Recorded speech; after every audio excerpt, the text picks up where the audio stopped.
Hi, my name is Nunziata, and I'm a New York City-based director and creator of theater, television, and film, and I'm also a proud FENIX Global Artist Ambassador. Today, I am so excited to be speaking with the acclaimed New York City-based actor and writer whose sketch videos have garnered him over a million views on TikTok and Instagram. His name, Michael Berry. For more on Michael, you can read more about him right below this video, but in the meantime, here is a sneak peek at the amazing talent of Michael. David! David! David, I'm here. I know. It's very gusty. David, come here, please. Stop yelling, David. You come here. David, we've come to take you home. But I'm not lost this time. I just needed to get away for a while. But nobody knew where you were. Your phone was off. I left Patrick a very detailed note, and I texted Alexis. Okay, I'm sorry for not responding to like one text, David. This is twice now. Ugh, David. I was worried sick, dear. Where's David? Or his bags? I didn't take your bag this time. Oh, well then why am I here? But good to know that that's where your concern is. Oh, David? What? So like, remember Zac Efron? Obviously, yes. I think we're a thing again. He's on the rebound. Remember last time? You're right, that was not a cute time. He texted like way too much. And if there's something you do not want, it's a clingy Zac Efron. Can we review your love life on the ride home? It's a drive, John, not an odyssey. What if I'm not ready to come back? I have been very stressed and I needed to escape to nature. But son, you hate nature. Yes, you say it's literally too dirty. Which I'm inclined to agree with. Well, maybe I've become more rustic over the last year. We've all had a lot of time to self-reflect. Ew, but bugs, David. Oh my God, that's right. Oh, I think I have one on me. Oh. Well, hello, Michael. How are you? I'm doing well, thank you. Hello, you. Well, How are I you? am. You're already bringing a little bit of Moira into the interview, and I cannot wait to hear more. Now, the audience just got a little sneak peek of you not only doing your Moira, but all of the characters from Schitt's Creek. And Michael, I want to begin though from the beginning. Where did you grow up, and when did you know that you had the knack for the comedy? That's me trying to be Moira. It turned into Eliza Doolittle Act One. I was gonna say that was a pretty good little Cockney. It's like, You're welcome. when you learn you were kind of funny? I I think when I was 6, I did my first show. My parents really like theater, so they took my sister and I to see a production of Beauty and the Beast when I was about 6 up in Toronto. And I remember walking out and being like, Mom, one day I'm gonna be the candlestick. And she was like, sure, Michael. And I was super ADD and had loads of energy. So they were always looking for like hobbies for me. And so luckily I grew up in Syracuse, New York, where there's loads of regional theater and local theater. And so they had my sister and I auditioned for a production of The King and I that we both got. She hated it. I loved it. I had a moment where I got to be one of the little princes who like looked up Mrs. Anna's dress. And for people who don't know the show, she's the main character, Mrs. Anna, wears a giant hoop skirt. And it's this character has never seen a hoop skirt. So he thinks her legs are shaped like that. And so he like looks up and it always got a laugh every night. And that like little 6-year-old me was like, this is the best feeling in the world. So that's kind of what I got. You could get away with anything on the stage. Yeah. So I've been acting ever since. Now, Michael, what I really love too about your career is that when it comes down to your education, you are so funny, but you're someone who's studied the bones of what it is to be funny, like the formula of it. Beginning all the way back, I mean, just studying the bones of what it is to be an amazing actor within the theater from Boston University. Now, I went to school down the block at Boston College. Yes, but we won't talk about that. We probably wrote the tea together at some point. Probably. You probably looked much nicer, and I don't know. I probably came in. I was like, I'm still like in pajamas, sobbing from like acting class. Please, this is an act, and I was in sweatpants at Boston College all 4 years. But I want you to talk about your time, not only getting your BFA at BU, but then later on studying in London. Yeah. So when it came time to look at colleges, there's really no question. It was like, so we're looking at drama schools.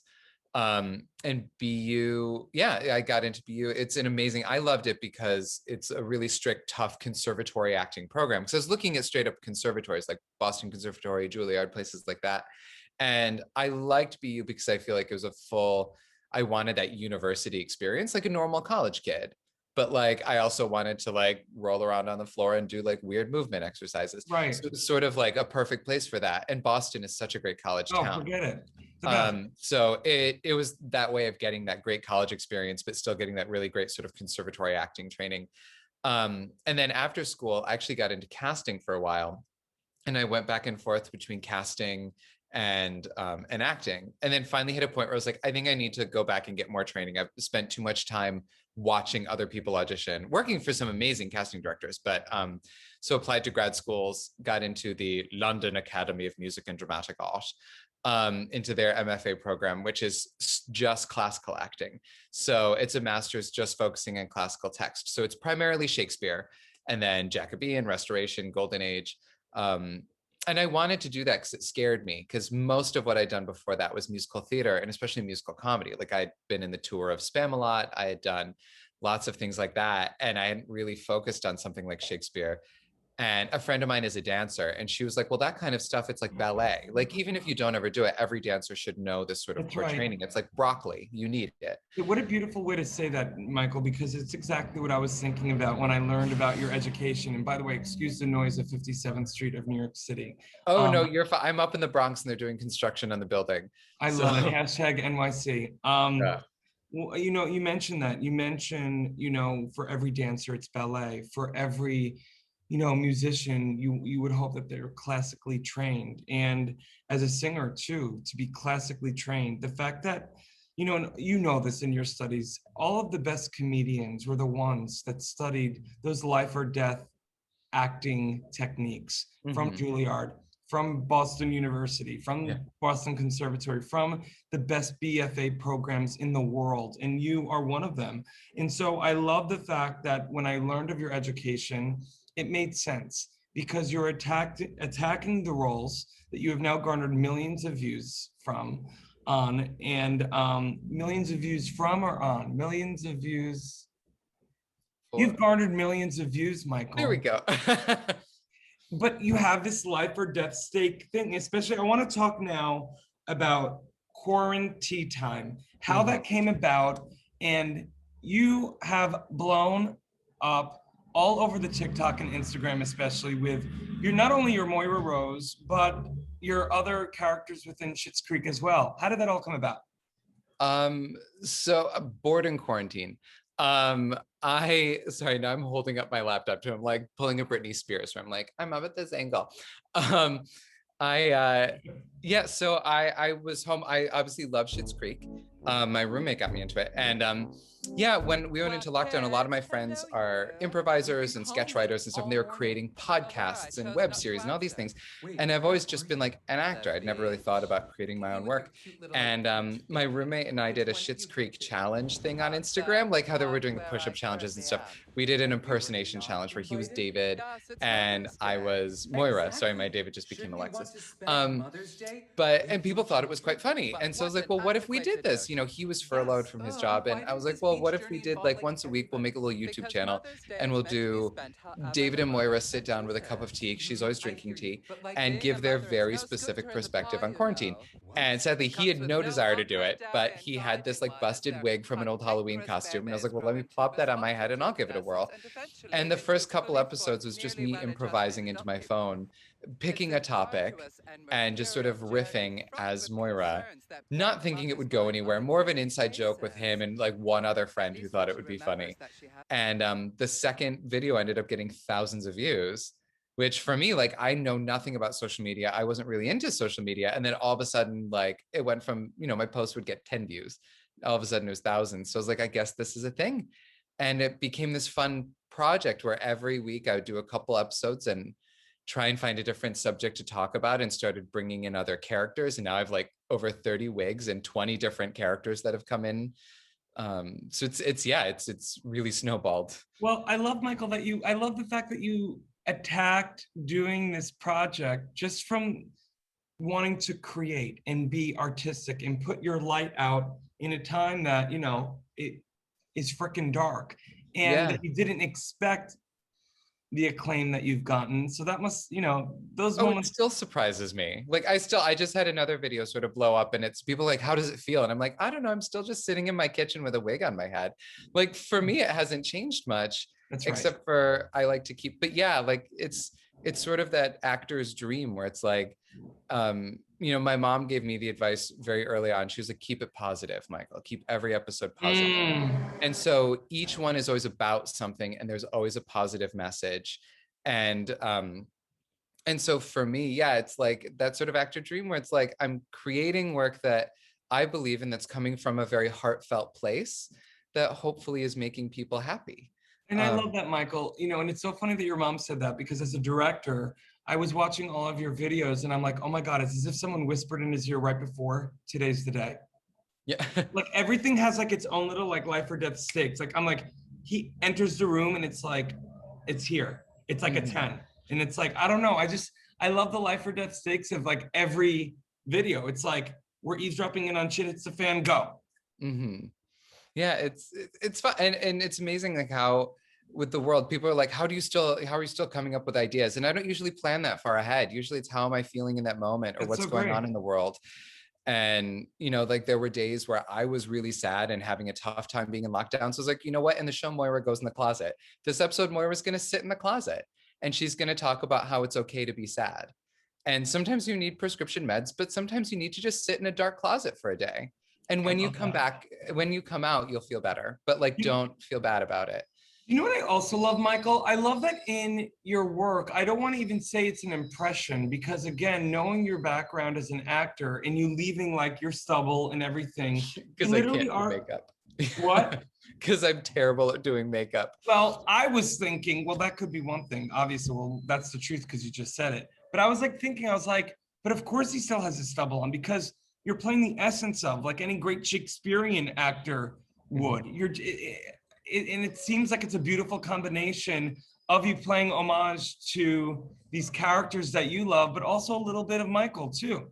Yeah, and that's why like I have had definitely episodes where I've taken lines, from the show, situations from the show, but for the most part, I mean, using her vocabulary, obviously, but for the most part, I try and keep the writing and the situations all pretty original. Just because I think Schitt's Creek is so brilliant. And it's like, I and a lot of people recreate it. And obviously I've done some fold in the cheese, some fruit wine stuff. But yeah, also for the most part, it's like, well, how can I sort of do my version of this character while still, but with the utmost respect, obviously, to what they all created. That's amazing. Have the creators reached out to you at all? Not really. I know that they watch them, and I've been told Catherine O'Hara really enjoys them. She talked about me in an interview once, and she did say, she was like, he's really good. His writing is really funny, and she directly referenced one of the videos.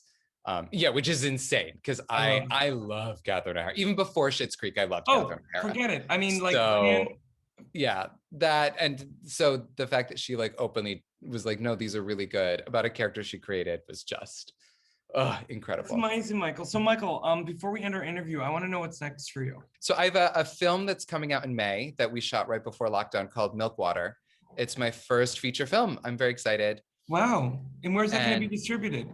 That comes out May 21st. I don't know yet which platform it's on, but Milkwater, if you look up the Milkwater Instagram or Milkwater film, it's being distributed by Wolf, but it'll be streaming on like multiple platforms starting May 21st. That's amazing, Michael. So that's exciting. Yeah. And then just making more of these and seeing what happens. You know what, Michael, and also I want to end with this, with the whole FENIX social media platform, what I love so much about you coming on board as an artist is the fact that your comedy is transcendent and like funny is funny. And you've already seen from your millions of viewers that, it's transcendent outside of the United States and even those who speak English. And so I'm excited that through FENIX, you're going to be able to connect with even more people outside the United States. Amazing. Thank you. I'm excited. Well, Michael, I'm so grateful for your time today. Thank you. In the digital age, artists and bands struggle to make a living. In fact, only a small number of artists can live off their craft. For the 98% of artists that don't have the luxury of being signed to a label, it's tough. but artists deserve to live off their art. Wherever you are around the world, appreciation of music does not change. FENIX brings bands and their fans together, whilst allowing bands to properly monetize their passion. The FENIX app will directly connect bands and fans with no need for middlemen. We're utilizing the blockchain to give the power back to the artist once and for all.